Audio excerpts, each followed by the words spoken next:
Hi guys, we're on Hyprland. I've just built column R's again since all the updates came in this morning. Or late last night, we need to build and rebuild all column R's. That means on all 38 ArcoLinux ISOs, but also on Carly and also on ALCI. So all of them have been covered. Now I can sit back and have a look at the fonts with all the updates.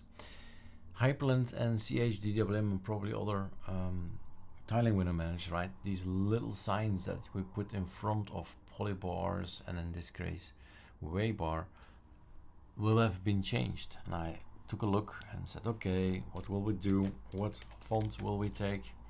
And what extra icons will we replace the old one with the ones that actually work? So here we have some changes here. This one needs to be fixed. That one needed to be fixed. That's now huge. That needs to be fixed. That was okay, right? So, but they'll probably still be in there and in here as well if you have been adding more stuff to your waybar or polybar that you need to have a look at. Now there are already videos about it. Yeah, by the way, the style CSS will become this: JetBrains Mono NFM style bold, and then not the sounds of the robot condensed as fallback. So this update will hit you in a few hours, let's say 15 minutes, right, the most. And what you'll find online as well is information, and it's always interesting to include it again. So how do I do this? By looking at the choice of the font, which is JetBrains Mono. You go and search and say JetBrains Mono, and I went for this one, right?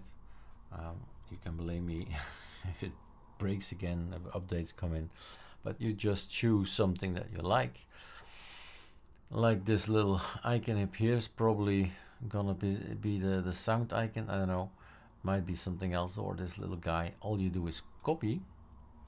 You go to the Sublime text, so buy this. You keep it open, of course, but here just an example. Control V, and well, it's gone. Control V is gone, but you know what I'm gonna do. Control V, and of course you choose a module where you have an icon that you don't like. If you don't like this icon, you replace it with something else. That's it, simple as that. And that will be that for anything tiling window manager like with any of the well, tools or bars that you have. Plus, may I add that removing fonts and adding fonts will affect your system, whatever, and I mean in tiling window managers, of course, will affect your look. So that's wise to choose a font, set it, and keep it, right? And don't go changing and removing and adding and stuff like that, because it might influence one or two icons that you have. All right, that's it. Cheers.